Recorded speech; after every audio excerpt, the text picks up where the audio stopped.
graduated from CMU in 2014, and I recently started a position as the staff worship leader at my church. When I moved at the beginning of 2019, I knew that one of the first things I needed to find was a local church that I could call home, because I needed that community as soon as possible. I needed a place to be able to plug in. And having that community is absolutely vital. When it looks different for us, like in this season, where we can't have the in-person aspect of community, it just takes a lot more intentionality for us and creativity, really, to be able to utilize the resources that we do have. Because God designed us for community. He does not want us to do this alone. And we need it for being able to be encouraged by one another and give encouragement. We need it to be able to challenge one another, to be able to help each other grow. And we also need it for comfort.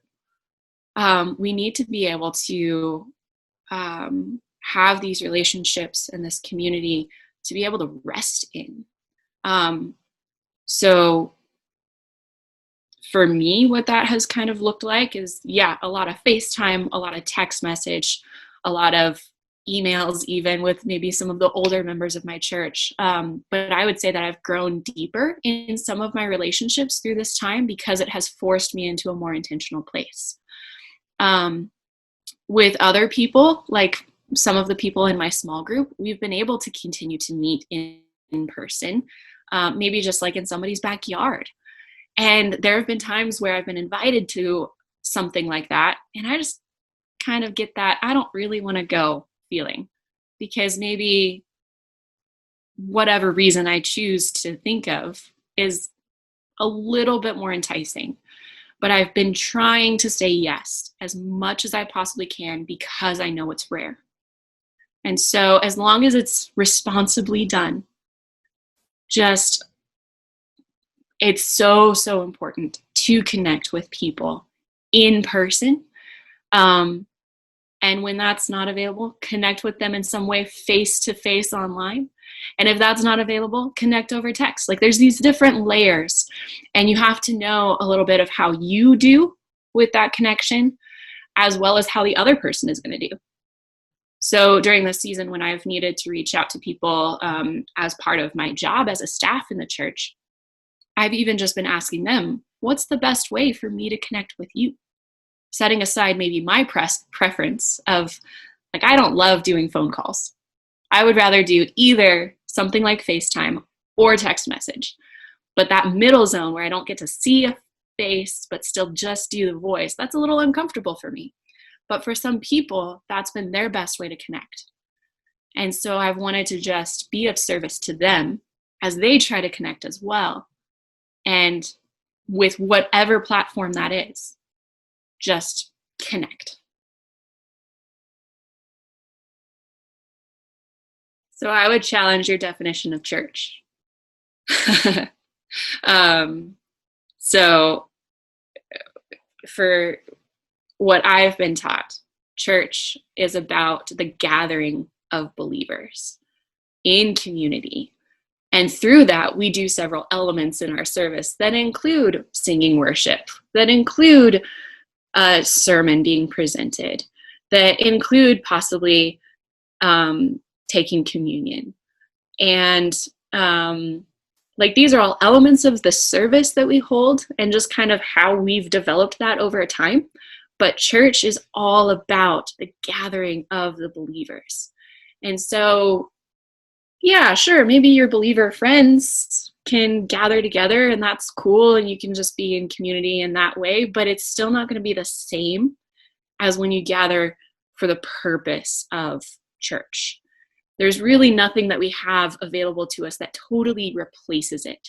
There are things that will supplement it, absolutely, like hanging out with friends, like listening to worship songs through some kind of streaming service or the radio. Those are all great things. but they don't replace our need for church.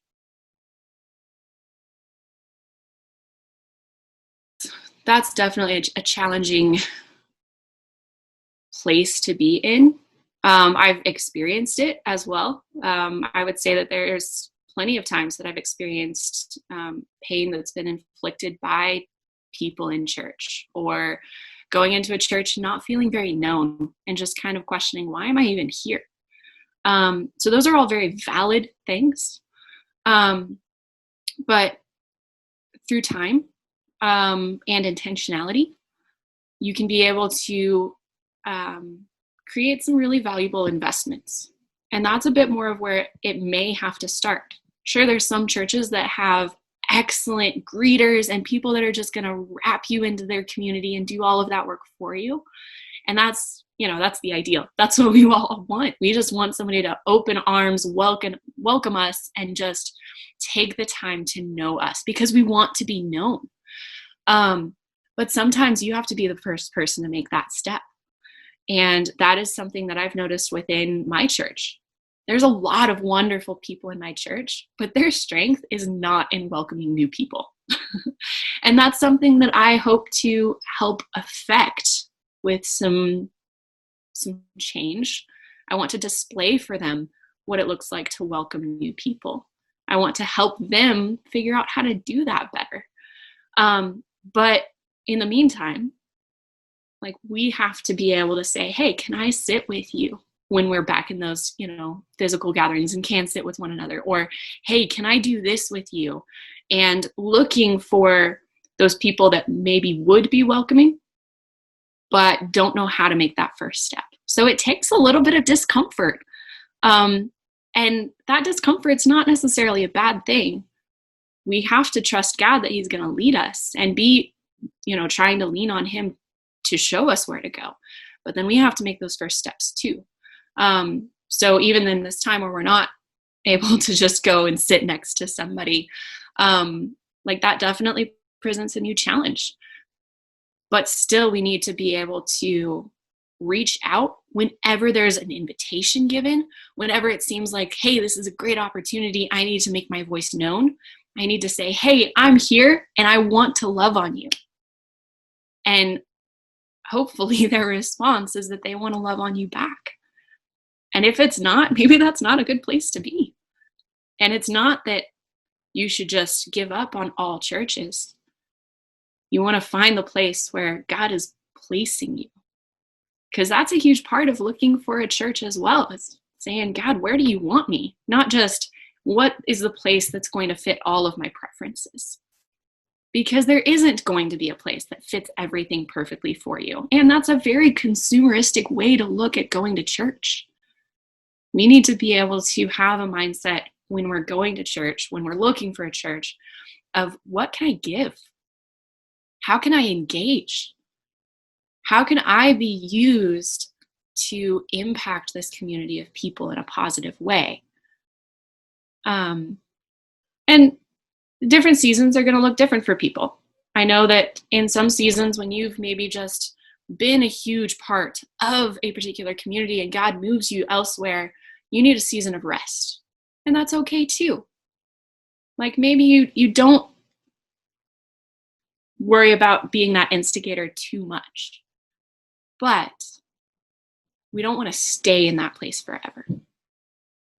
So as you can, as you have the capacity, as the Lord leads, and as you desire it, make those steps. Take ownership of how you connect with your community and where God has placed you, and really choose to engage. And so we really do have to take responsibility so that we can be able to give back.